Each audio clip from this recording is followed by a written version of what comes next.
took my podcast, man. Out of the imagination of Ralph Bakshi, master of animation, comes the story of a mystical land in the far distant future. A land inhabited by enchanted creatures. A land ruled by wizards.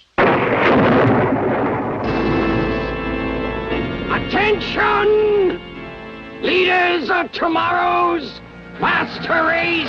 The evil Black Wolf, wizard of darkness, who summons up the creatures of hell and launches an army of mutants, monsters, and unspeakable horror upon the gentle people of Montaga. Only one force stands in the path of Black Wolf's evil horde, the Wizard of Good, the Messiah of Peace, the mighty Avatar. You gotta be kidding. I'm too old for this sort of thing. Ralph Bakshi's epic animated adventure, Wizards, rated PG. Well, Jordan, I don't know if you can tell, but I actually rotoscoped the podcast. I took a better, more expensive podcast, and I traced it. And then now it's like rotoscope, so I can deliver this podcast more cheaply. And like you can hardly tell. You know what I mean? Like, oh, that's why I'm so much more animated. And that's why there's a completely unrelated background projected behind us too. That's why I feel like a cartoon right now in this podcast. Yeah. Yeah, this is unrelated to probably what we're going to talk about, but you know what, Jordan, it's like choices. We all have them. We all make them. And then, when you make choices, sometimes you have to live with the consequences. Yes. I don't know. Just unrelated. Uh-oh. Anyway. 3, 2, 1. Welcome to our podcast. The robots took my podcast. I am Jordan. And I'm Anthony. So we're talking about wizards today. I used to work at a club called Wizards. Oh, really? Especially popular on ladies' night, yes. Oh, wow. Okay. Oh, wait, this is something else we're talking about entirely, isn't it? And you're a barback? What did you do at Wizards? No. Oh, no, I was dancing, baby. Oh, I was dancing on stage. Yeah, it was, it was like Magic Mike's, It was like the Pink Pony Club there, huh? Yeah. It was my own Magic Mike's tale. Someday I'll make a low-budget movie about it. It'll be great. Oh, I'm sure people will flock to see it. So, Jordan, this film... Yes. Wizards 1977 or 76, as the copyright says. I guess it was released in 77. Well, it looked like it was released a few months before Star Wars. I say that because Mark Hamill was one of the voiceovers. Oh. And it was also released by Fox, the same studio, 20th Century Fox, before they were way before they were owned by Disney. I'm dying. Ancient history there. Yes. Well, to catch everyone up, Jordan, yes, we did watch Wizards, but you were given a choice. We didn't have to watch Wizards. I just cannot reiterate that enough. We did not have to watch Wizards. I know. We could have watched movies I've never seen either. I've never seen this. I thought I had seen this, but I had not. But the genre was adult animated films. And of the three, you picked Wizards, but they were Star Chaser, The Legend of O-Rin from 1985. I've never seen that. Yeah, which was released in 3D of note. Yep. That might have been interesting to talk about. Rock and Roll, which was a 1983 Canadian film. But we watched Ralph Bakshi's Wizards. Yeah. And I bear some responsibility here because there are many other Ralph Bakshi movies, but I picked this one. It's funny. I was just listening to the Why They Made It podcast. Okay, name dropping. Yeah. Mm-hmm.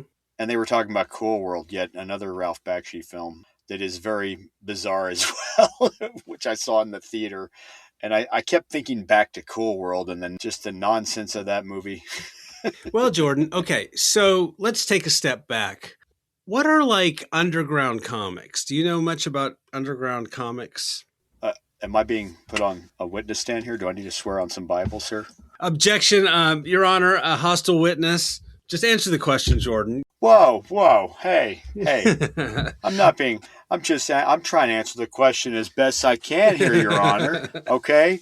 Yes, answer the question, Jordan. Yes, yes. No, an underground comic is generally adult in nature, more 17 and up or 18 and up reading, and sometimes Yeah. it just being black and white, even just black ink on white paper. Yeah, and especially in the 60s and 70s, there were a lot of these underground comics that were, I guess, part of the counterculture movement. You know, they were usually about adult themes. Robert Crumb was one of the more, I guess, important and famous ones. There were many, many others. I'm not. Yeah. One of my favorite was the French comic Metal Harlant, also known as Heavy Metal. Heavy Metal, yeah, of which they also made a movie. I guess we could have talked about. Yeah, not related to Ralph Bakshi. That movie, completely different animating team on that movie. That came out of Canada also. Mm-hmm. And that was interesting. Maybe I don't know, maybe we'll talk about that movie and or its sequel. But same sort of thing, an adult comic with like themes of sex, drugs, rock and roll. There's a very boomer territory here, right? Yeah, in the 70s, they also had Eerie Comics. That was another one that I think was from Warren Publications, the same that put out Famous Monsters. Sorry, that was like another adult-themed kind of comic book from that time period. So, yeah, I guess this came into animation a bit, you know? Yeah. So Crumb created Fritz the Cat, which was Bakshi's first major studio or major film release. Yeah. And then he made many, many, many other films. Coonskin. They made Fritz the Cat, which was a big success. Then he made many other films like Heavy Traffic, Coonskin. What the hell, Jordan? What the... We are a professional podcast here. What is this? I'm sorry. My phone was ringing. It was my brother. I'm sorry. Oh, put him on. Ask him if he's seen freaking Wizards. Anyway. But yeah, I'm sorry. Anyway. And then he did Coonskin, which is sort of a black exploitation, very controversial, crazy film. And he did a version of Lord of the Rings. And I've seen Fritz the Cat. I've seen Heavy Traffic. I've seen Coonskin. And I've now seen this film. But I haven't seen any of his later works. Jordan, have you seen any other Ralph Bakshi films? I have seen Cool World of note, which he did way later on in the game, of course. In the 90s, yeah? In the 90s, yeah. And I'm trying to think. I saw Fire and Ice a long time ago. I saw a bootleg of it that a friend had loaned me. And that was also very adult in nature and also very sort of... Were there boobs in it? Yeah, boobs, abs. It was tits and ass and, tits and abs. And man, it was kind of, and it was PG, of course, 1970s PG, which is a little more hardcore, as we've talked about before. But for every Lou Scheimer, for every Don Bluth, there's a Ralph Bakshi, I guess. Yeah, and he later on even did, that turned out to be controversial later, a Mighty Mouse cartoon that was subversive in the 80s or 90s. I don't know if you remember that. Oh, I think it was 90s maybe, yeah. I did watch a thing, like a docu kind of thing about him on YouTube, a couple of them, and the interviews with him, he said that he started in animation apparently just all over town from what I gather. Yeah. And he did not like how he said they would always waste money in animation. Like he said, Disney would waste money with what they call pencil tests, which are like sort of the skeleton of the animation before they had computers, mind you, and all that nowadays. Yeah. But they actually had to draw it out on like cells, clear pieces of plastic, frame by frame, and animate it. And rotoscoping, like you were referring to earlier, was where they would actually shoot an actor and then later draw an outline around the actor and animate that frame by frame, go through the film frame by frame with clear plastic over it, folks. But yeah, apparently he would cut around this and just do the cut to the rotoscoping, basically, Ralph Bakshi. That was his process. And make much cheaper movies. Yeah. I mean, obviously he didn't have a Disney kind of budget. A lot of these were produced by his own production company with additional money. Meaning fewer animators, essentially, were working in-house here. Disney probably had 100, maybe, animators, I guess.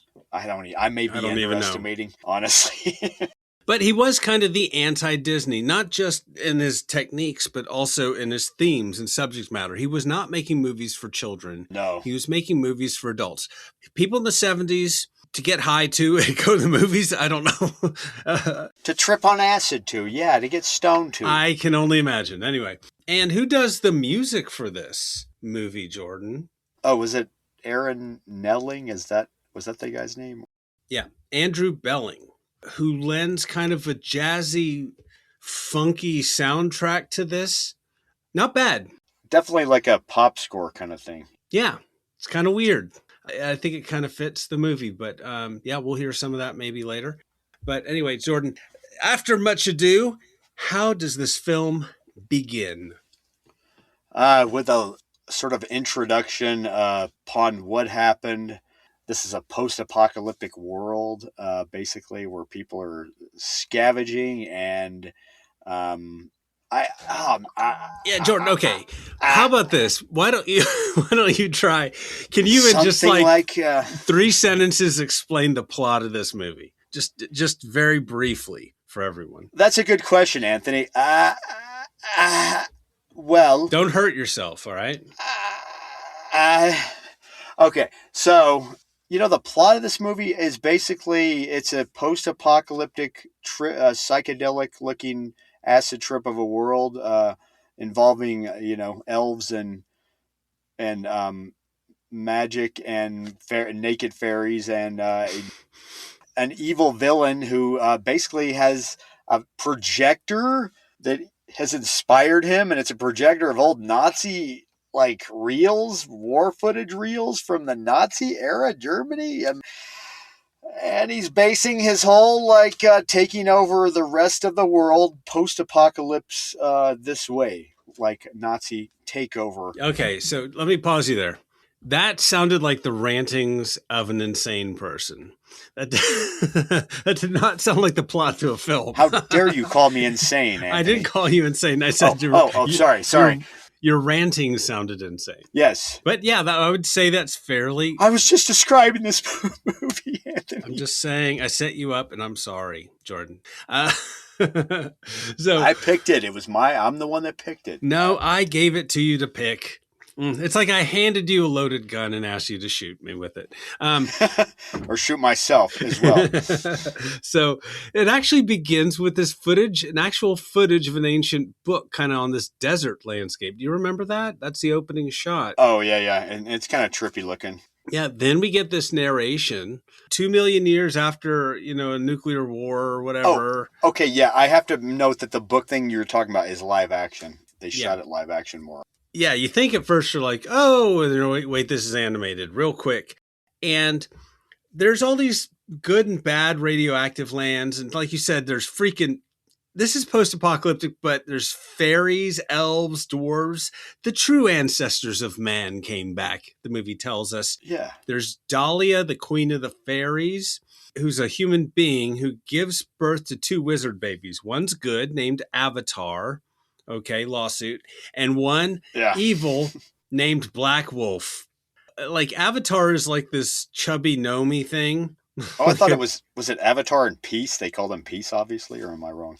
There's another character that's called Peace later. Oh, that's right. I'm sorry.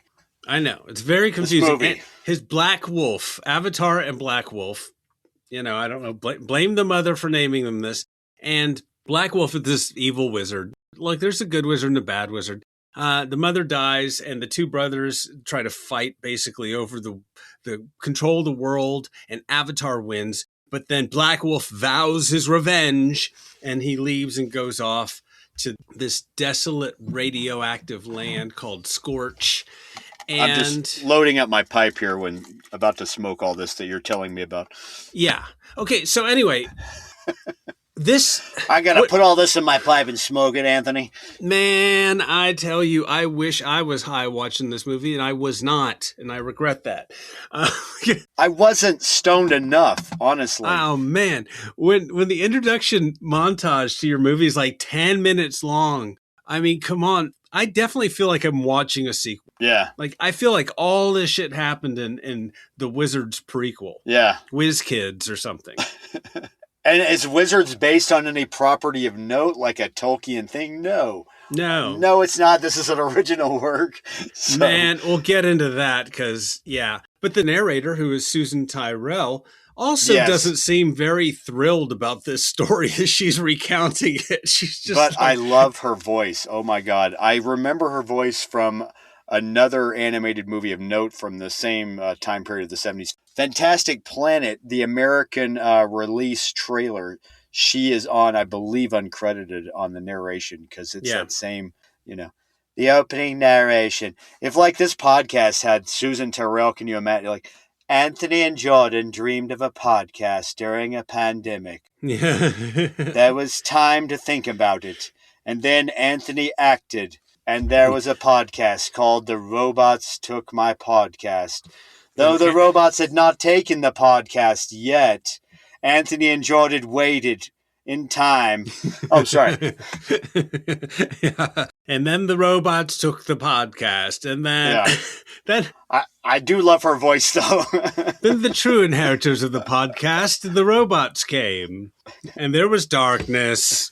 The robots came. There was AI. Yes. And then they fought a battle and got their podcast back. And now our story begins. Yes, she does not have an English voice at all. But I just love it. She sounds like she's high or something. But boy, she does have that voice. And thank you for reminding me that she was the voice in Fantastic Planet. It was killing me. I was like, where else have I heard her before? Yeah, and I think I used to have that trailer in, like, when you and I would live together, I had those trailer mixes I would make, and I think it was on one of those trailer. That's probably where you remember it from, I'm guessing. Oh, I had the movie. I thought we watched the movie. Maybe we did watch the movie together. Yeah. I love that movie too, honestly. It is. I mean, another trippy 70s movie. Anyway, we should have watched that. That one's French and that one's crazy, but in a good way. That one's hard to describe too. that one really this movie makes you wish you were on drugs. That movie makes you feel like you are on drugs. No drugs needed. Mm-hmm. You just sit down and watch that and you feel like you're hallucinating. Yeah, you literally are coming down after. Anyway, so what is this crap? Elves, post-apocalypse? I guess Susan Tyrrell, she was like, I don't know what this is, man. I want to be uncredited on this. And then later on, I read that she got a lot of work because of this. So she kind of regretted not being listed on the credits there. Oh, wow. People heard that and were like, who's that woman? Hey, man, get her. Yeah, she's the best thing about this movie. So for anyone who cares, and okay, guys, I know there's fans here. We're having fun with it. There's a lot of Bakshi fans out there, and they are very aggressive. And no, I'm just kidding. And they love this film. I get it. Are they really? Oh, I didn't know that. No, they're all high. They're pretty chill. They're all high right now. They choose to be referred to as Bakshians, the Bakshi fan base. Some of them are Bakshis, and some of them are Bakhis, and some of them are Backtheys. That don't. They're like, really. I'm somewhat of a fan. Only of a few of his movies, Heavy Traffic, Wizards, Fire and Ice. But after that, I think he's stuck. Yeah, call me Bakshy. Yeah. I'm a fan of movies before 1980. Yeah, that was his earlier, funnier period. I will agree. Anyway. But he does have his fans. So 3,000 years later, Black Wolf is coming back. And he sets some men out to kill fairies and elves and hobbits or whatever is running around that's not in the radioactive wasteland with all the orcs, with all the mutants and things. So this movie has mutants and it also has elves. And it's really like my brain was hurting a little bit. This is unconventional. Well, and then later on, like in Lord of the Rings, which he later did, some of the Nazgul sequences look like the rotoscope stuff in this movie with the armies and everything. Yes. The silhouettes over the psychedelic clouds. So we'll get into that a little later, but yeah, good point. So he sends this character named Necron 99, who I don't know exactly what he is, if he's a robot or if he's some magical being, I don't know. And he's an assassin who travels the world killing the believers of magic. And Necron loves technology. He's a wizard, he has magic, but he loves technology. Yeah. And that sets up the whole theme of this movie. Technology versus magic, like the opening credits kind of told us. Yeah. So Necron's just, killing elves. He's just killing one after another, and they're fighting back. Yeah, with lasers, laser guns. Yeah, with laser guns. Okay, somehow. Okay, I don't know, man. I don't know where the laser guns came from. They don't say when what year the apocalypse happened, but He loves technology. Maybe he found an arsenal of laser guns. No, I don't know. I mean, maybe aliens brought them. I mean, anything goes in this movie. I figured this was like You're the Hunter from the Future. That kind of crossover. I'm the Hunter of the Future, Jordan. What are you saying? No, that's a movie. You're the Hunter. I know, I'm going way far out with a reference there. You're the Hunter of the Future from 1982. No, I'm not. What do you... I am not the Hunter from the Future, Jordan. I don't know what you're talking about. No, You're spelled Y-O-R. It's an actual movie. No. I'm not a movie, Jordan. I don't know what you're talking about. You're the Hunter from the Future. Anyways, speaking of hunters, we meet Weehawk, who's an elf warrior, who's probably maybe my favorite character in this movie. Yeah, he's voiced by Richard Romanus. I think I'm saying his name right. Yes. Who we also know from the movie Mean Streets. We talked about Scorsese on another podcast with our guest Jeannie Field. But yeah, and he was also the voice on Heavy Metal. One of my favorite segments on that movie, the cartoon Heavy Metal, Harry Canyon. Because he kind of talks like this, like, Harry Canyon. I drive a cab, yeah. Yeah, that's right. He did a couple, I think he also worked with Bakshi again. But yeah, Weehawk's kind of a badass as far as, I mean, as much of a badass as you're getting in this movie. And so he and Necron get in a fight, and then they fall into this river, fall off a cliff, and Necron sneaks up, and there's a president of the United World, all the good lands, all the fairies and whatever. There's a president, and the president kind of has this wizard on retainer there, and he is voiced by Bob Holt. That's Avatar, who we talked about earlier. Oh yeah, the good wizard of the East. and at this point, it's like he's old. The wizard is, but I mean, and Bob Holt, I think, has a really awesome gravelly voice.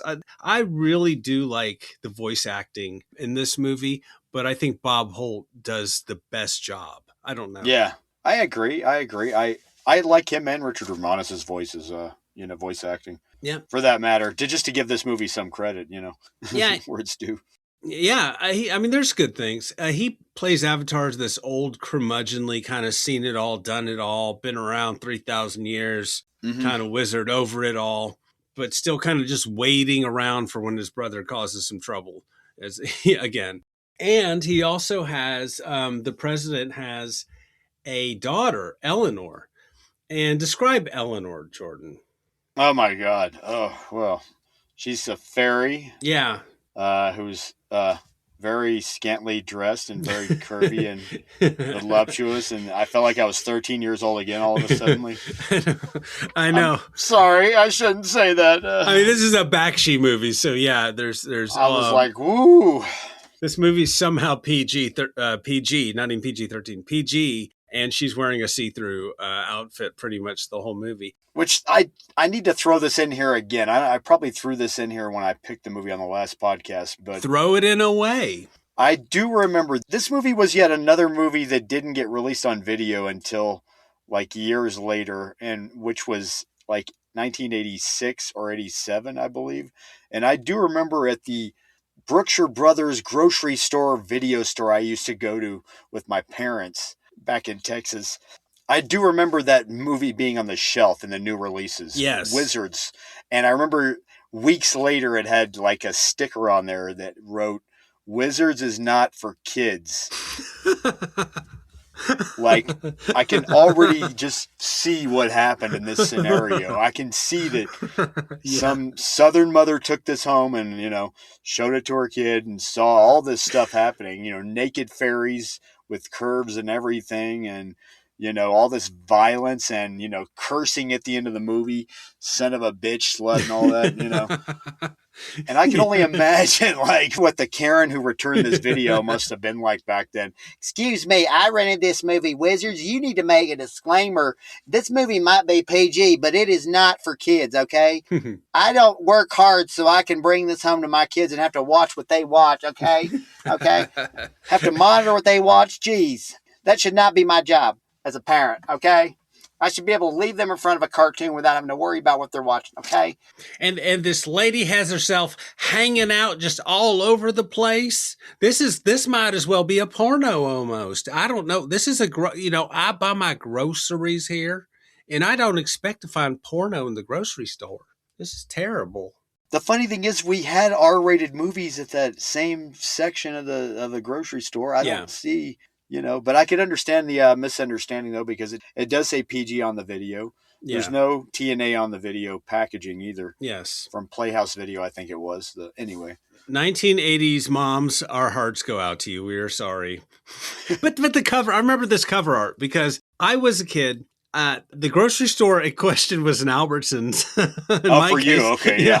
And I remember seeing this movie on the shelf, and I was like, ooh, it always looked intriguing because the cover art is really striking. I really like the cover art. It's from the movie poster, but it looks like a sci-fi movie or something, right? It just looks like a sci-fi cartoon. You wouldn't really suspect anything adult about it. But it's kind of veggie looking. It's kind of weird looking. It doesn't look like something you'd pop a kid in front of, I don't know. Yeah. True. I mean, maybe those 80s moms should have known better. But yes, somebody, I would have loved to have been a fly on the wall and heard that conversation. I know. I just remember, like I said, the note on the box. So I'm not making this up. This is not a bit, folks. This is from my memory. I'm serious. Because my brother and I both took note of this. It was like, oh. As kids, we would joke with our, wow, hey, Mom, Dad, can we rent this one? Anyway, Avatar is teaching the president's nearly nude daughter magic, and I think he's turning her into a fairy as well because she's a human being. So she has wings, but I don't know. Wait, he did that? Oh my God, I'm confused even more. Yes, and then there's this bizarre sexual tension between this young lady and this old short wizard. Anyway, it is very underground comic-y.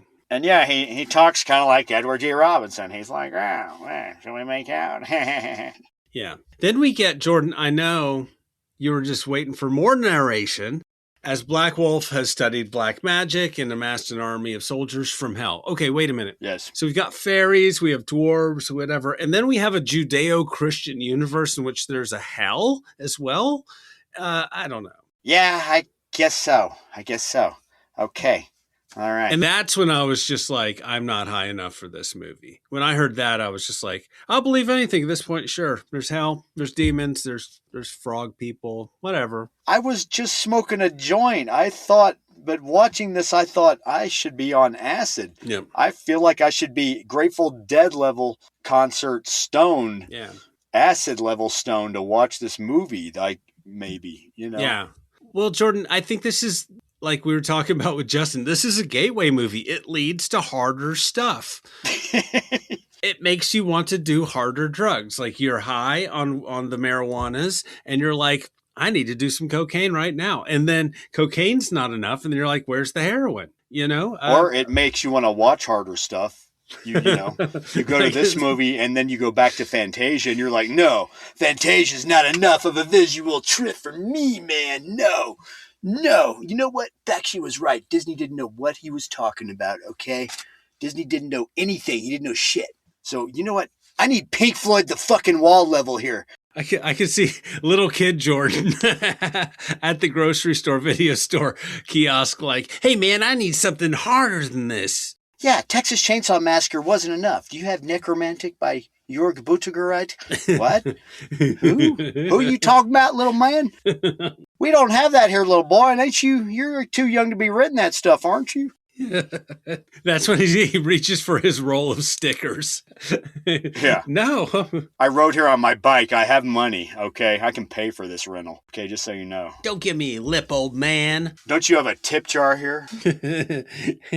I got $5 with your name on it if you could give me Pink Floyd's The Wall. Hey, I rented Oliver Stone's The Doors when I was like 15 at the video store, okay? I got away with it. I'm just saying. Got away with renting an R-rated movie. You were just a rebel, Dottie. That's what you were. That's right. Anyway, so Necron kills the president, and then they capture Necron 99 and rename him Peace and sort of reprogram him, sort of. Oh, yeah. Yeah, that's right. That's where Peace comes in. And that's right. Yeah. So then the Black Wolf sort of moves his armies out to start attacking elfin and like hobbit villages and whatever. Wait, Hobbit villages. Wait, that's a Oh, I'm sorry. I mean dwarves and whatever. that movie's not for another year, of course. Yeah.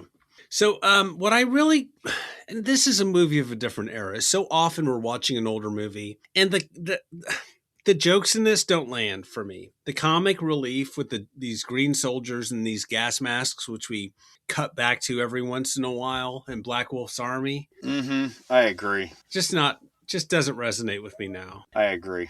And it feels like there's a lot of filler to that end. It seems like, well, we need a scene we don't have to animate too much. What if we just get these two soldiers doing some things and joking and I don't know. And then that'll eat up 5 minutes, and this movie's only an hour and 20 minutes long. Yeah. And yet Bakshi, I saw an interview with him where he said he didn't like Terry Toon type stuff. He didn't like stuff with humor, cartoons with humor in it, yet his humor falls flat here. I guess he didn't understand humor. Well, I mean, Deputy Dog and all that were Terry Toons, and he did what were those superheroes in the 70s? It was a cartoon, the Fantastic Heroes or something. Oh, I think he did work on the Spider-Man cartoon from the 60s. Spider-Man does, and yeah. The Spider-Man cartoon was always full of puns too, of course, Yeah, it was the Mighty Heroes. He worked on that. That was a comedy. So yeah, he kind of began, and his movies have lots of comedy in them.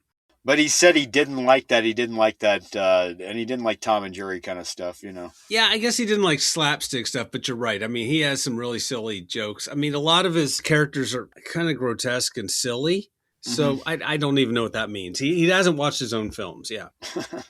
So Jordan, Bakshi's animation, how would you describe his animation style? We talked a little bit about rotoscoping, but overall, beyond the rotoscoping, I won't go into that again because I had the worst time explaining that, and I'm not the best at explaining, obviously. But the other part of his animation, the other dynamic is that he would clearly use cost-cutting techniques. Like the big introduction in the opening that you were talking about is not even animated hardly. It's all done with one clip of it is actual live action, and then it's, like we're panning over a drawing or have a camera over a drawing and we're zooming into a drawing close up. Yeah. A lot of that is clearly, and he did that too. He does that later on in Lord of the Rings too, I remember.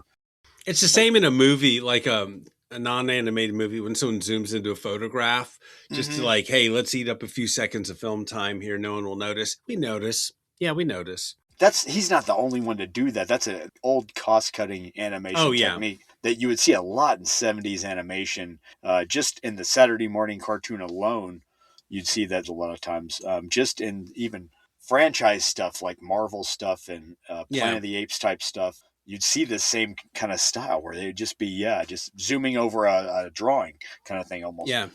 And using static backgrounds. He does that a lot.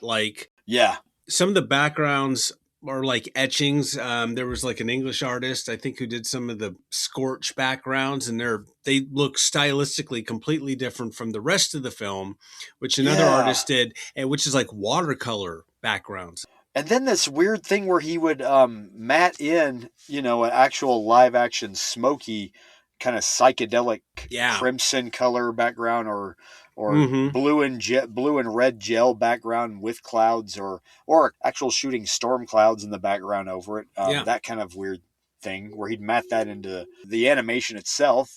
And it was interesting. It was an interesting kind of bizarre combination. If anything, this movie is great to stare at, Yeah. Well, parts of it are.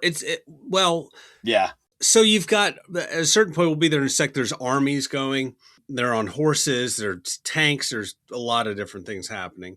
But it looks like he took some old, like El Cid or Robin Hood or something, some old medieval epic where there's horses and people dressed like knights and chainmail and whatever. And they just take that footage and they paint over it in a way that's almost impressionistic. It's kind of the outline or something, or he's filling in the gaps of the image. It's really weird. It's very interesting. Well, it's basically he just paints black ink over all of them into a silhouette, making them a silhouette.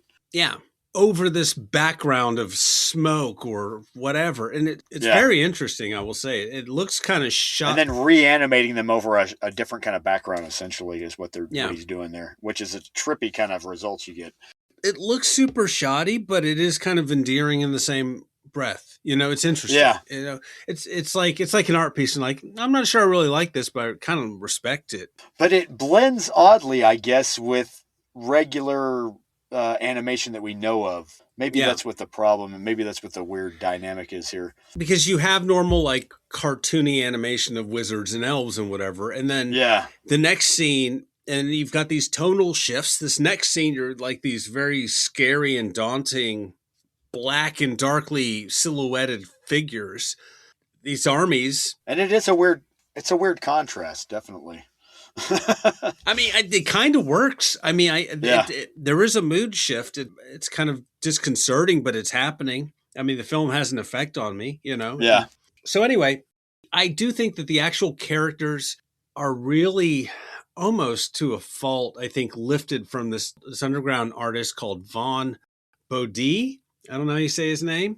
He's an underground cartoonist.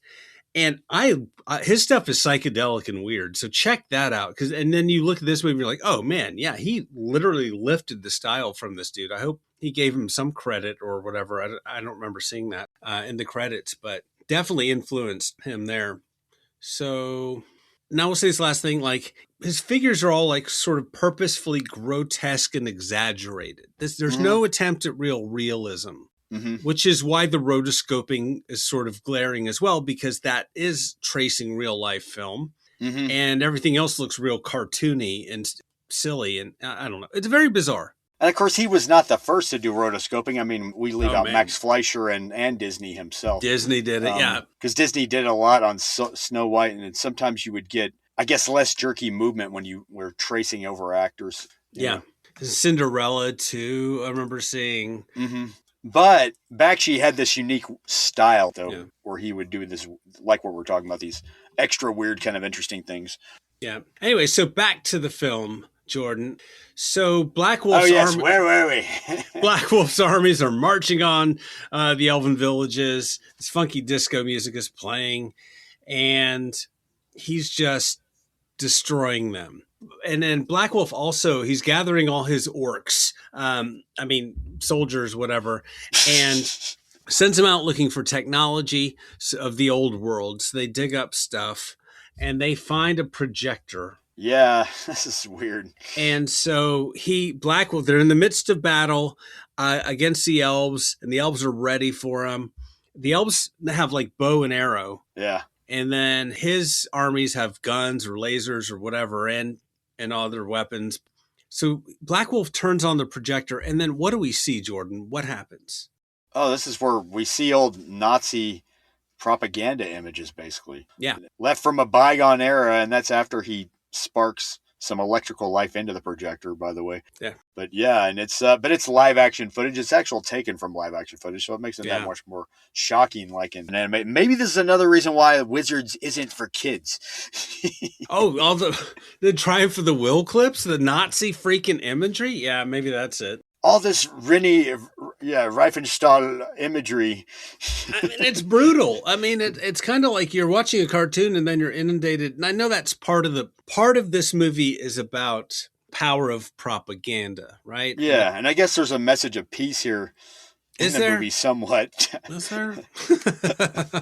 Or maybe you're right. Maybe it's just the power of propaganda. You're right. There's a character called Peace, but I don't know. Oh, yeah, that piece. No, not about that piece. Yeah, the piece. Basically his Black Wolf can't motivate these demons from hell and mutants and all this stuff. Like, I don't know. They're just kind of like lazy. Yeah. But when they see the Nazi propaganda, then they become really inspired and they go kill the elves and stuff. And it sucks because I hate seeing these nice elves get murdered.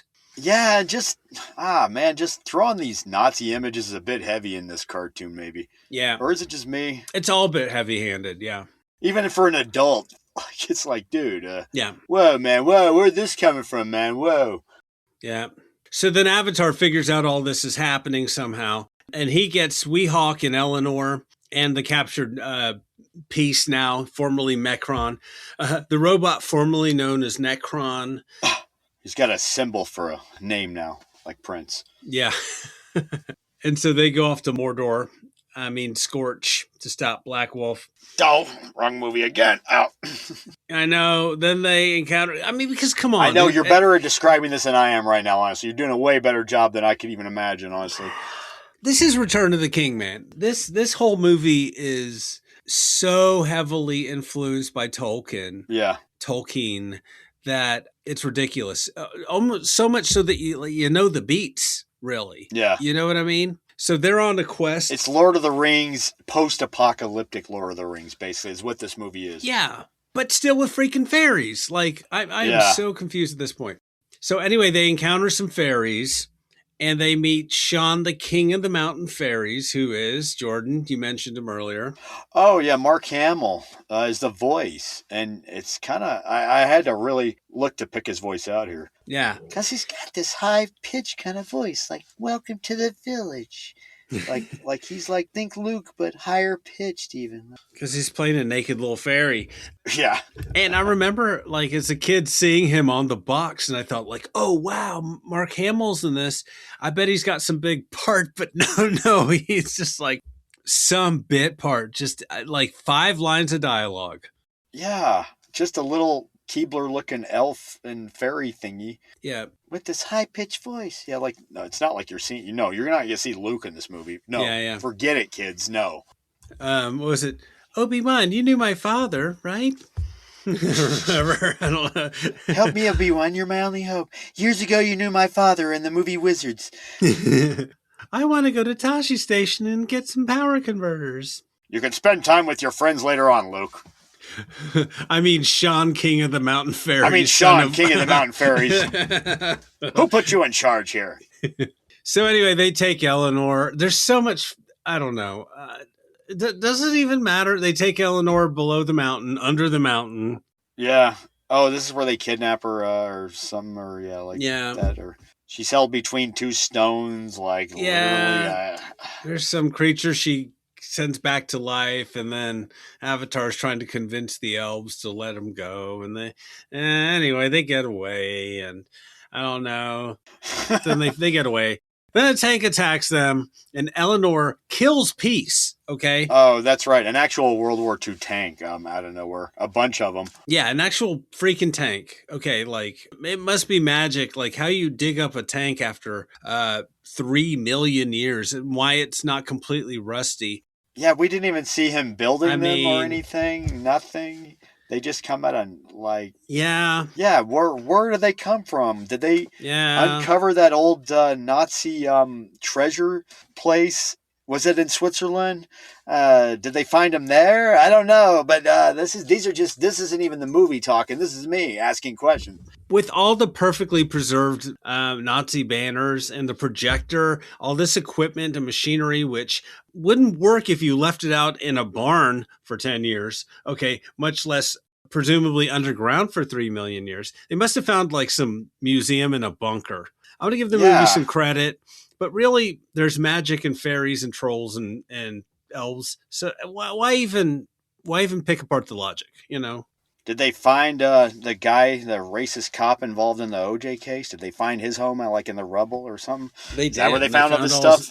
Found all his Nazi propaganda. Did they raid one of Crispin Glover's houses? I don't know. You leave Crispin Glover out of this, Jordan. Oh, sorry. Now, I'm not going to... Too soon? Maybe edit that. We got some real crispers that listen to this podcast, so just back off, okay? CGs, they call them. Some crispies, yeah.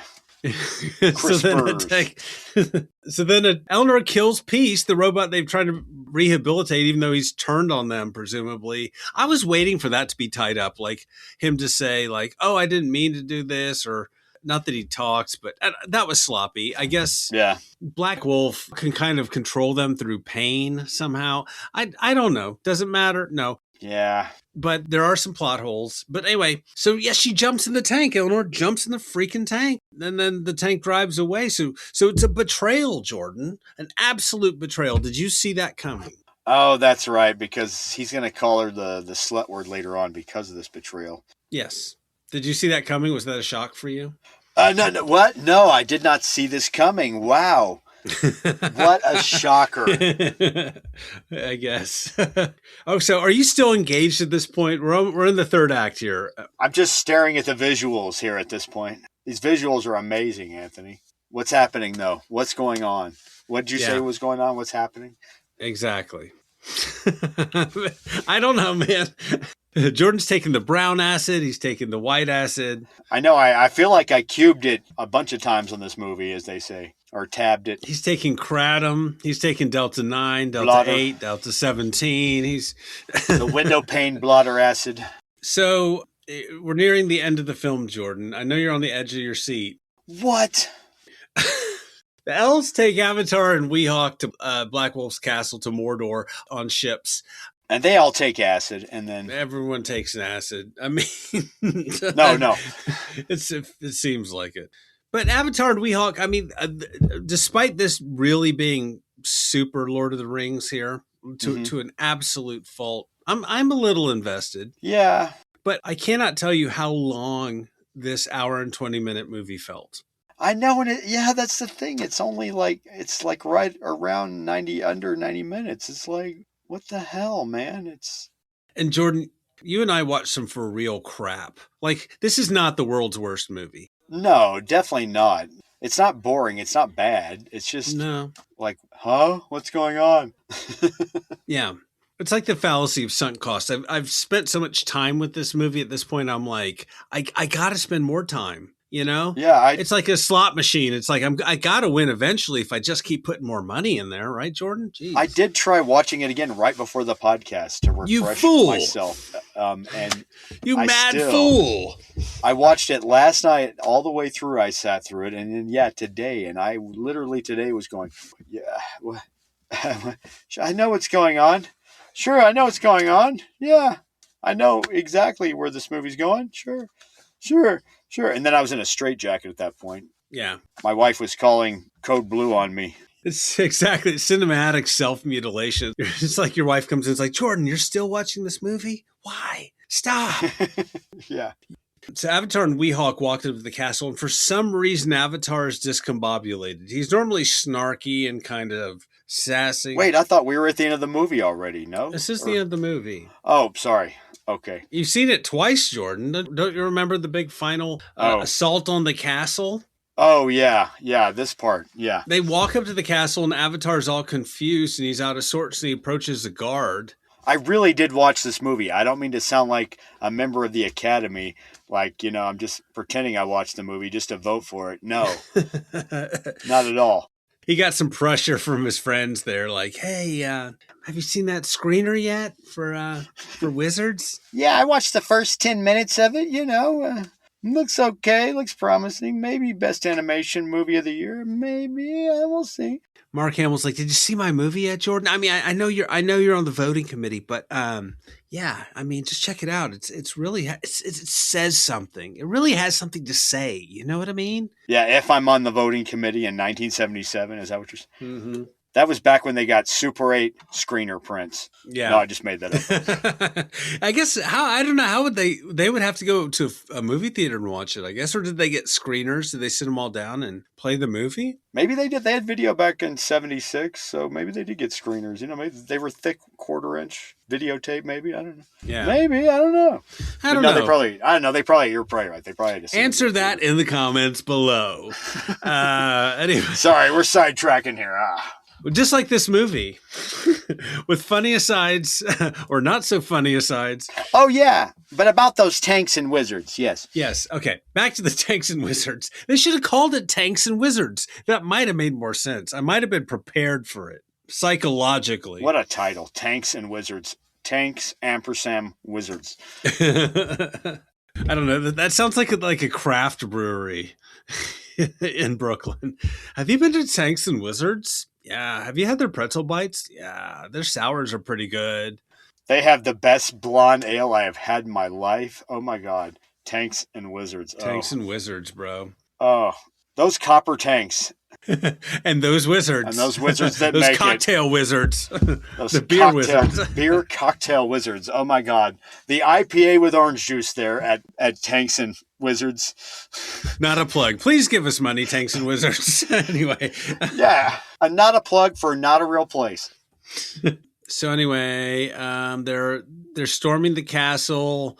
Avatar, like, I don't get this. He's somehow discombobulated, and then he approaches this guard, and the guard's laughing like, "You're a great wizard. You're Avatar, the famous brother of Blackhawk." Like, everyone knows their dirty laundry somehow. I guess it's been 3,000 years. Yeah. The family drama has gotten out. I've read the tabloids about you, Avatar. You read the tabloids about me? How dare you? No tabloids about me. I've still got an arrow stuck in my side from the earlier scenes. Oh. And so anyway, he kills the guard, and that gives him away. And then Blackhawk's armies return, and the elves are ready. The elves and the ships come off. And this is actually kind of thrilling, I would guess. Yeah, we got the cool pop jazz music over it, too, you know. Pretty neat, yeah. I kind of like the soundtrack to this movie. We talked about Omega Man that had not the same, but sort of a similar funky. I do too. We brought up Fantastic Planet. My little brother gave me that as a gift, the soundtrack on CD for Fantastic Planet. Nerd! And I do love cruising around to my Fantastic Planet. Blah, blah, blah. You know, with my sunglasses on. Blah, blah, blah. You know, looking like a cool cat driving, you know. Yeah. I love the main theme. It's like, Fantastic Planet, what a kooky place. That's my favorite song. That's not true. No, it's Come like, on. Boom, wong. We should have talked about Fantastic Planet. Let's just stop here and just talk about Fantastic Planet. We can do it. Yeah. We can pull the ripcord. It's got, yeah, Frankie Avalon did the theme song, just like, you know, Voyage of the Bottom of the Sea, you know. Come with me to the fantastic planet out there. Anyway, now let's go back. We got to finish talking about this movie because it's the final battle. Wizards, coming down with the wizards and the tanks and the battles and the Nazi propaganda. Hey! So the final battle looks cheap to me. It's the same rotoscopy footage that we saw earlier in the movie. Literally, they reuse it and reverse it. He knows how to save a buck, Ralph Bakshi. Hey, Ralph Bakshi. He said he did, and he does. We can't argue. He is the Roger Corman of animation, some have called him. I have called him. Yeah, he is. And yeah, this is like recycled from the early part of the movie. Yeah, but I saw an interview with him. I thought of the same very scene, and they were asking him, like, oh, hey, what about the rotoscoping? Like, do you do that to save money? And he tells the story. He was like, and I'll badly recount it here. Mm-hmm. He says, I needed $50,000 for the final scene, the scene we're talking about here, with the orcs and the elves battling. Oh, interesting. $50,000. Wow. Yeah. So he had something much grander planned, like actual animation maybe, or I don't know, something. For the final scene, he's like, I couldn't get the money. Didn't have the money. I went to 20th Century Fox or, you know, whatever. And I said, hey, can you give me money just for this final scene? I need to wrap up the film. And they said no. And they said at the same time, 20th Century Fox had another film, which you mentioned, Jordan. They were working with Lucas to make Star Wars. And Lucas comes back and renegotiates his entire contract with them. Yeah. I don't know, he put in some of his money, like $3 million that he had, because he made a lot of money on American Graffiti. And he got back like the merchandising rights and all this stuff. I mean, the critical deal that made Lucas who Lucas is, essentially. But also, now that you say that, Lucas did have reshoots on Star Wars that cost around $50,000, as I remember. So that makes me wonder, is that because Fox spent that $50,000 on Star Wars instead? Because he needed, I'm not making this up. I think they gave him $50,000 because he needed more monsters in the cantina and more creatures in the cantina. Yeah. Because he had what he shot in London, which was leftover stuff. And then he had the people at ILM use the masks that they had on hand to shoot more stuff. They shot more stuff at ILM back in California, in Northern California, And so yeah, all the close-ups and the boots and all that. But yeah, it did cost around 50 grand. I think Lucas, and the funny thing is, Lucas wanted more money for that scene to complete it. Yeah. As well, but they would only give him 50 grand. But yeah, it just makes me wonder, like, oh, okay, they gave it to Lucas, so that's why they didn't give it to Ralph Bakshi. I could just picture, it's like, oh, 50 grand, hold on. Let's see. No, I had it here. Sorry. I gave it to George, And actually, Bakshi was going to call the movie Wizard Wars. Oh. He said just Wizards. And Lucas talked to him, and he's like, well, could you, I'm making a movie with Wars in the title. Do you mind changing the name of your movie? And he's like, yeah, I'll just drop Wars off and call it Wizards. Ha ha! Wow. Well, what do you think about tanks and wizards? Does that sound good to you? Does that Oh, I don't know. It's a little confusing. Still kind of connects to Wars. I don't know. What about just wizards? Good. I'll just call it Wizards. Hey, can I borrow $50,000 to finish my movie, George? No. I'm sorry. Oh, you should go ask Laddie, like I did, Alan Laddie.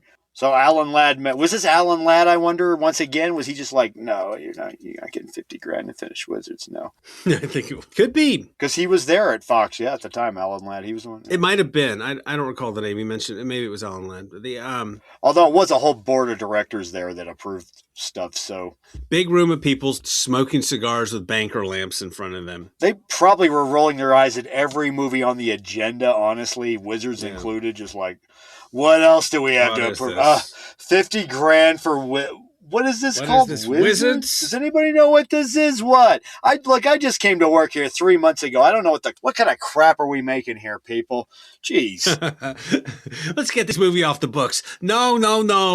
No more money for wizards and tanks. Tanks and wizards. Nope. Yeah, just for you people at home, just imagine a Mad Men room, like a Mad Men setting, like the TV show Mad Men, with not anywhere to breathe at all because smoke is just filled in the air. Everybody chain smoking. Board of directors at Fox just approving, disapproving things, just cutting budgets, not giving any more money to that Wizards movie, that Star Wars movie, that science movie.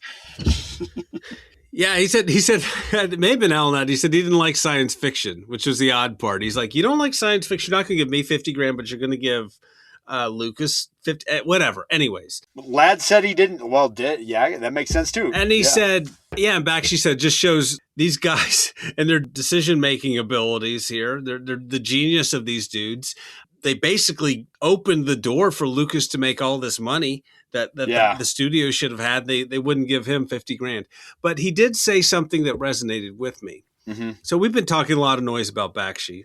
But he said, as a filmmaker, whenever you don't get the money, and you often don't, he says, you've got to learn to solve your creative problems with cheaper techniques. Yeah. And that's what he does. And I in a weird way, you lean into it.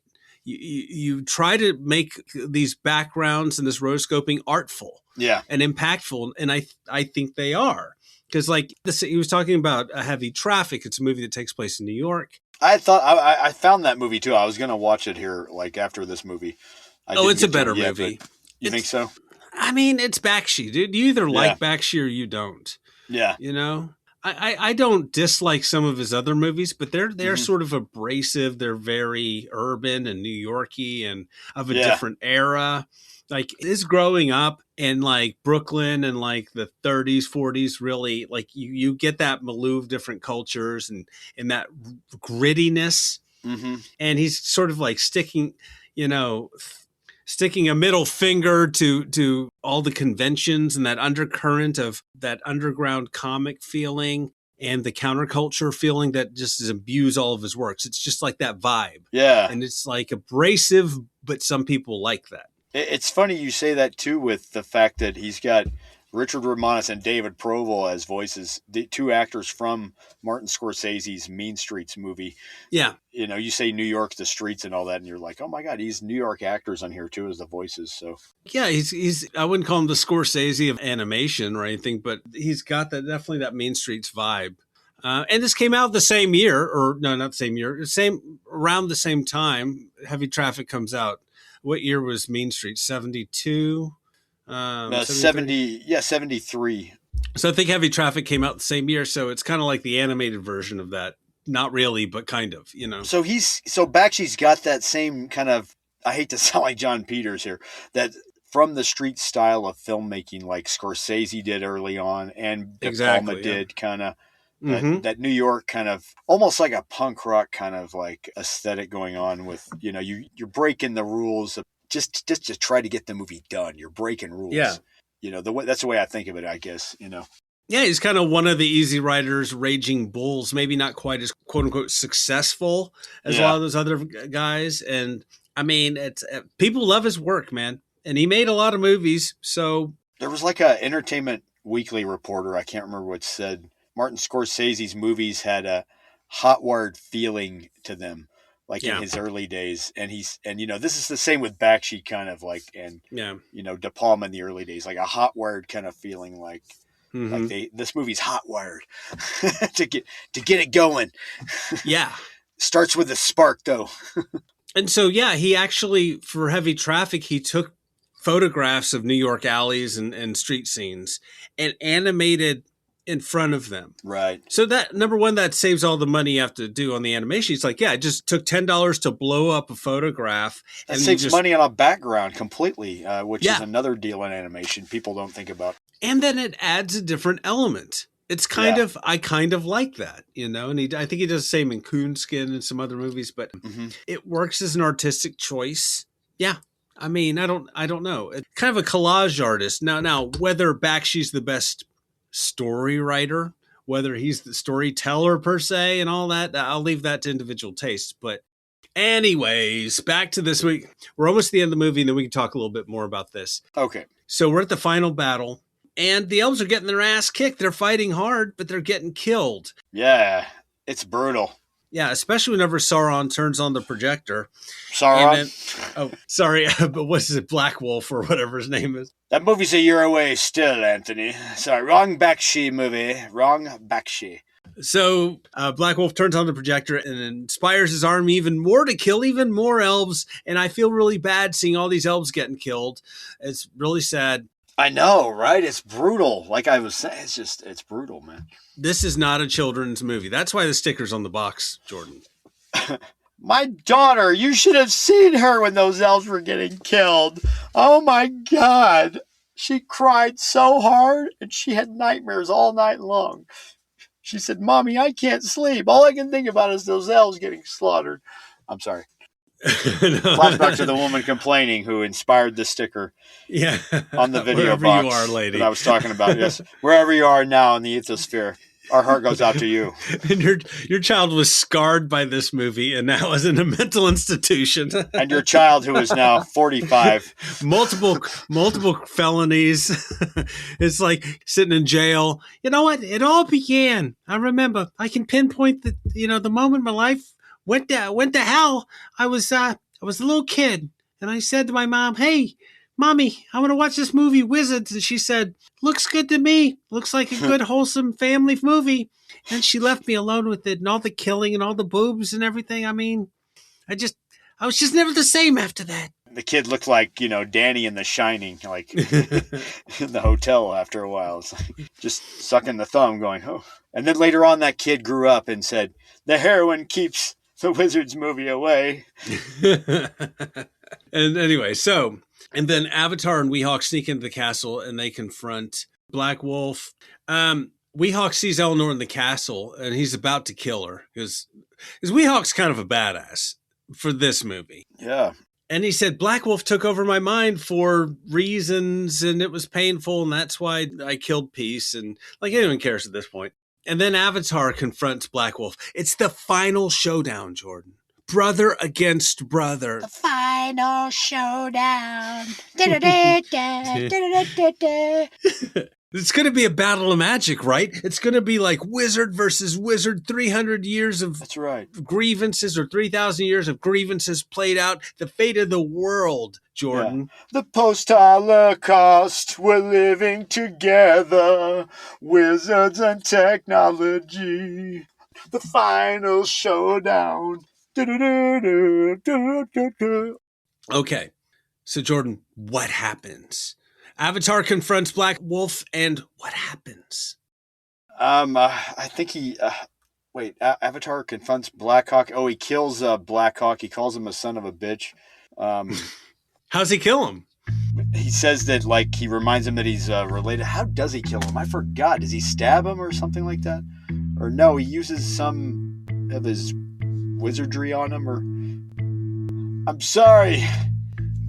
At this point in the movie, I was confused. What happened again? I knew I was not going to remember this. It's like the Raiders of the Ark swordsman. He just pulls out a gun and shoots his ass. Oh, that's right. He's like, there's one trick Mom taught me. Bam! Which I thought was kind of badass, to be honest. Oh, yeah, he's got a Luger on him somehow, like a German Luger type style gun. Yeah. He shoots him with, right? He must have taken it off that guard that he killed or whatever happened. He found it in that World War II tank, probably. I mean, come on, Anthony. Yeah, something. I mean, there's all sorts of World War II era tech in this movie. No tech after World War II. That would be... Maybe he's just laying in there and he cleaned it off and, we didn't see him cleaning it off, I guess. He's like, I read all about these devices in my old wizard books. Of course I know how to use a gun. Anyway, so he shoots him and it's cold-blooded. I was kind of impressed. I kind of like that.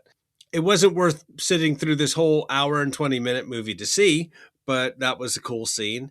Yeah, I thought that was underwhelming, the fact that he just shot him, just... In a way, yeah. I mean, you wanted a big battle. There was no, like, Willow-type ending, or Lord of the Rings type Sauron versus, Gandalf kind of shit going on. No, nothing like that, no. No, like, floating and lightning and all that, lightning out of the fingers. No, nothing. No, this is tanks and wizards. You don't get that. You don't get a final magic battle between two wizards. You get because that would have been, look, he didn't have his $50,000, right, to do the final battle. Maybe that was part of it. Hey, look, man, he just gonna get shot is all I'm gonna say. Bakshi's like, look, I got $25 and I got some bubble gum. That's all I got right now to finish this movie. I don't know what's gonna happen here. Maybe there's a gunshot in the sound effects booth. Maybe I can borrow. So there's a still of a gun, a real gun. Well, of course, Ralph. You're not really going to use like a real gun. Oh, of course, it wouldn't cost me anything, right? Just to use a gun sound. No. Okay, that's not going to cost $50,000. Yeah, and so movie is over. The castle's engulfed in flames, and then Weehawk goes back to rule Monsagar, the kingdom where they all came from. And and then what happens with Avatar and Eleanor? Doesn't she become queen of something? Doesn't she become queen of something? I guess. Look, that whole will they, won't they that's been going on this whole movie, will they do? They allude to that kind of at the end with Avatar and Eleanor. Oh, yeah. He says, you in his Edward G. Robinson style voice, hey, you want to make it? And she's like, you're way older than me, Avatar. Or something like that. He's like, I still got some gas in the tank, or whatever. It's not quite that. But... like, what are you alluding to here? You, old man, in this print, what kind of Ralph Bakshi style porn are we alluding to next here? Yeah. He looks like a garden gnome, and she's going to get it on with them, and even the movie's kind of weird about it. Like, they know it's weird, so I don't know. Look, can we get a sexier actor here? Sexier animated wizard here than Avatar, the old shriveled up little old man? Come on. Yeah, why can't, If you're going to go that far, come on, man. Why can't we have a spell where he becomes, like, handsome and young? I don't know. Can I have some big Adonis? I'm sorry. Some big Davidian looking statue? I don't know. I'm sorry. Yeah. Anyway, Jordan, does this movie deserve a sequel? Did it have a sequel? No, there was no Wizards 2. No, I don't feel like it deserves a sequel. I'm sorry. Unless if it explains everything that I didn't understand here perfectly.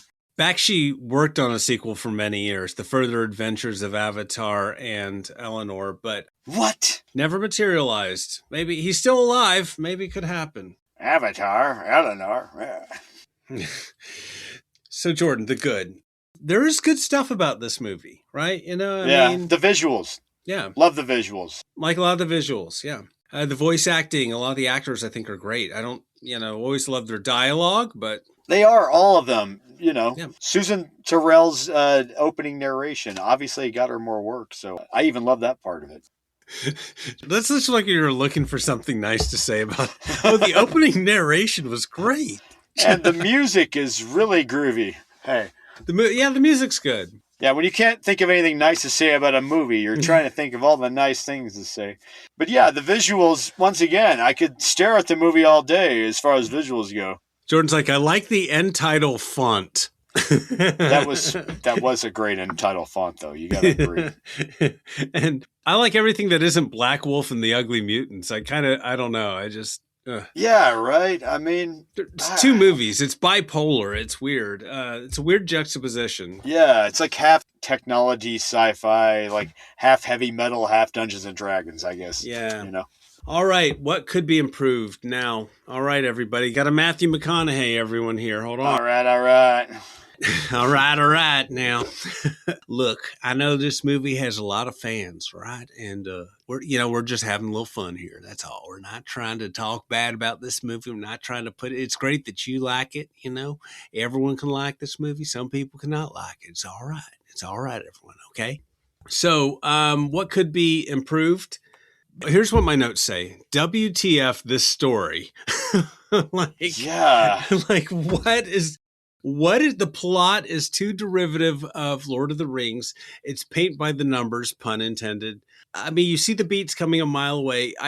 The themes are heavy-handed. This anti-Nazi, anti-fascist message, it's clumsy, it lacks nuance or any sort of reasoned critique of that. It's just it's too much. I don't know. I didn't learn anything new. There was no new aspect to that. What did you think? Yeah, about the Nazism and all the fascism. That is very heavy-handed, and it was like you threw a big whoa into the movie. Yeah, it was like the movie was already on fire, and you threw this big 2-gallon of gasoline on top of it. And it just started to blow up and every direction possible. And this plot is like all over the place where it's like it begins one thing and then it goes on to a different thing. And you're like, well, wait a minute. What about that last thing? What can I know more about that last thing? Yeah. And then it's on to the next thing all of a sudden. And you're like, what is going on? Where am I? Yeah.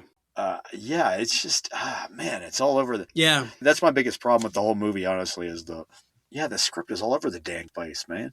Yeah, and going back to the Nazi thing, I get it was underground comics at the time were very shocking. And Nazism, I guess less today, but at the time would have been a little shocking to so boldly throw it out there, especially in an animated film. Like you go right to Nazis and I guess like World War II, we're of a different era, right? We didn't grow up back then. But being a young kid, growing up and seeing the horrors of the Holocaust and the Nazis and being aware of that and growing up at that time, I mean, I can see how maybe that was a personal element, maybe. Plus, oddly, in the early 70s, that was still kind of recent because it was only over 2 decades old. What had happened. And so it was only 30 years before. That's not ancient history. And with Vietnam just happening already, so I think it was like I don't know, I guess it was still fresh on the minds occasionally with things. Yeah, but I think even critics at the time thought that the Nazi imagery was a little too on the nose. But I mean, it's getting a reaction. It's shocking. It's doing its part, I guess. I'm glad we joked about it. I'm glad I didn't see this movie as a kid. This would have freaked me out. Oh, I probably a good thing I didn't rent this, maybe. But the tone is confusing, like we sort of talked about. It's goofy fairies 1 minute, and the next minute it's freaking Nazis. It's like the Smurfs attacking Mordor. It's crazy. It's just absolutely crazy. And it's disconcerting. You get lulled into like, oh, this is a fantasy cartoon. And then the armies march in and it's kind of jarring. Mm-hmm. But maybe you'd have to be high in the 70s to get this. I don't know. You think people went to this movie and tripped maybe in the 70s? Maybe. Were people getting high and watching these movies at the drive-in? I don't know. What? I think it had kind of a limited release, but apparently it was a cult film of its era. Interesting. But I imagine it sort of picked up more on VHS, whenever that came out. Yeah. But anyway, so budget box office, speaking of that. Jordan, on a budget of around $2 million, asterisk, minus $50,000 of his own money. $2 million, huh? Yeah. It made, drumroll, $9 million unsubstantiated. Oh, so that's not bad at all. That's what you'd expect for it to make, I guess, back then. At least. Hey, but still, that's successful. I mean, that's yeah. $2 million is pretty cheap for a movie, especially I imagine an animated movie back then. And I imagine a good chunk was in print and advertising for the $2 million budget. Yeah. In comparison, the next year, The Rescuers cost $7.5 million. So you can see what a Disney movie cost at the time. $7.5 million was that budget. So compared to a Ralph Bakshi movie. 3 times its budget. Interesting. But guess what? The Rescuers, which was a dark era Disney movie, The Rescuers made $169 million. Oh. Sometimes it helps to spend a little money, Jordan. Gotta spend money to make money, maybe. I don't know. Well, it helps having the mouse behind it. It helps having the Disney name. So what rating would you give this? Am I cutting you off? I'm sorry. No, you're fine. I was going to ask you the same question. What a gentleman. Okay. We've said a lot of very harsh things about this film. Yeah. And I don't think it's entirely fair because on some level, I was sort of inspired, with this scrappy underground animator. And I think Bakshi really saw himself as sort of an independent animator. An underground animator. Mm-hmm. He wasn't trying to be Disney. He was trying to make, his own movies. And you got to respect anyone who's going to write, direct, all that, and then produce an animated film even. He was a loner, Anthony, and a rebel. Okay. He was. Now, not the kind of guy you want to get mixed up with, Yes. Not somebody you should get mixed up with. Oh, I'm sorry. I'm quoting Pee-wee's Big Adventure now. But the plot is confused. There's things I cannot forgive personally. Now, if you're a fan of fantasy and stuff like that, you're probably like, this is great and awesome. Yeah. I watch stuff like this all the time. I don't often watch a lot of fantasy stuff, so maybe I'm not as forgiving. But I give it 5 out of 10. Mutant kangaroo horse dinosaur things. Oh, interesting. Horny wizards? I don't know. Jordan, what do you give it? Funny. My deal is, once again, with the script. That's why the rating is what I'm giving it. Oh. I also gave it a 5 out of 10. Wow. For the vague, acid-driven plot. Yeah. 5 out of 10 technology assassins, yeah. And it's for the plot, not the visuals. The visuals are what kept me going to watch the whole movie all the way through from beginning to end, drunk and stoned.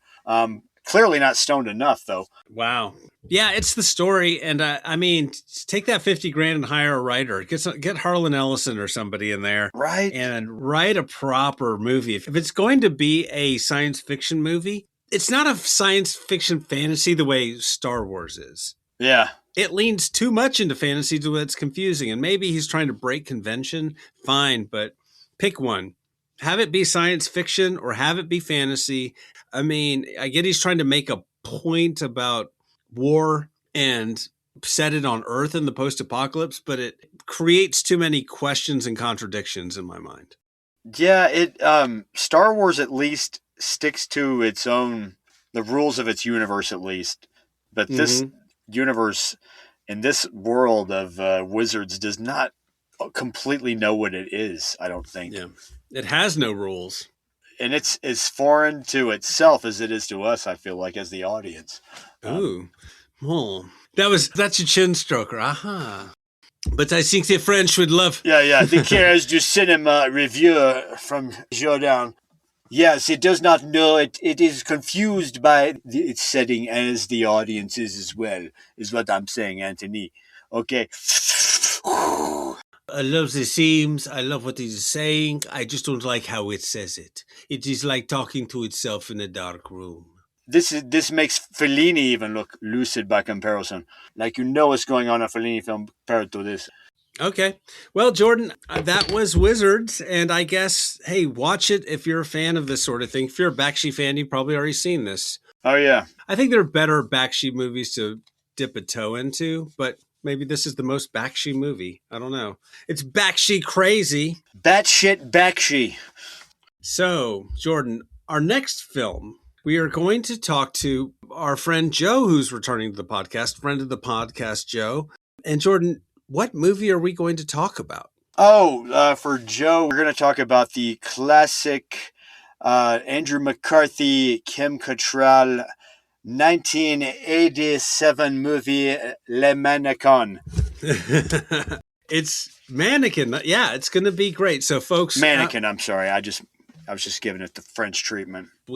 Yes. So, watch it, and you'll get to hear us discuss it next time. So, thank you all for listening. Did he really pick Mannequin? I'm sorry, I didn't mean to interrupt. But yeah, he really did. picked Mannequin, huh? That was him. I was like, okay, it sounded good to me. I thought we'd talk about like.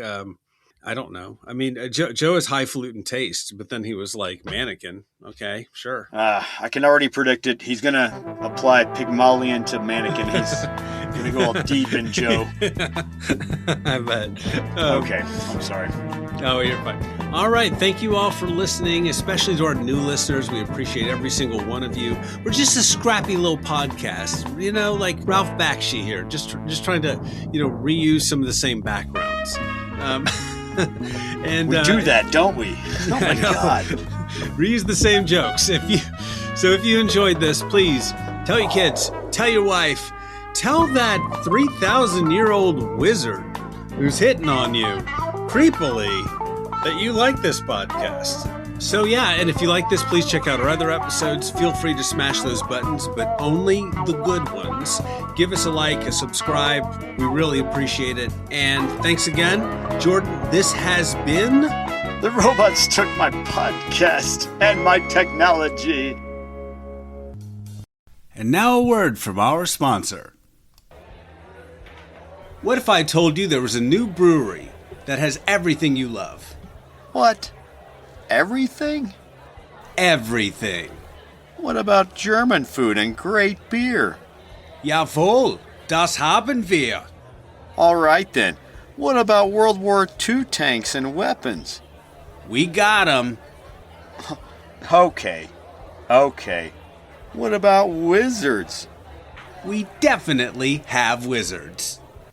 Come on down to Tanks and Wizards, a post-apocalyptic World War II fantasy-themed restaurant and brewery, inspired by, Ralph Bakshi's best movie ever, but loosely enough based that we don't infringe on copyrights. So if you like military hardware... My booth is shaped like a Panzer tank. And fantasy creatures like elves, fairies, gnomes, and more, serving you food and refreshment... Whoa! Our waitress is dressed like a fairy. Mark, stop staring at her. And did I mention the wizards? Beer brewing wizards and cocktail wizards at our fully stocked bar who can conjure up just about any drink you can think of. Awesome. Gandalf made my appletini. And your kids will love our bloody beer garden, which features axe throwing, animatronic hobgoblins, and non-alcoholic beer for the kiddos. Perfect for their next birthday. Children must be closely accompanied by adults at all times. What do you think, Timmy? Isn't this great? Daddy, I'm scared. That troll keeps calling my name. Tanks and Wizards will cast a spell on you. It's entirely too much fun for both adults and kids, and has everything you want, no matter how obscure and weird. It's like an acid trip with schnitzel. And don't forget the radioactive hot wings. Tanks and Wizards. Your wife may not understand you, but we do. Just take a left at Central and Tidwell at the back of the Woodland Hills Shopping Center where Circuit City used to be. We'll see you there. Daddy, I'm scared. All trailers, clips, music, or any other copyrighted material are used sparingly, edited from their original forms, and used for the purposes of criticism, discussion, commentary, and education about these fine films.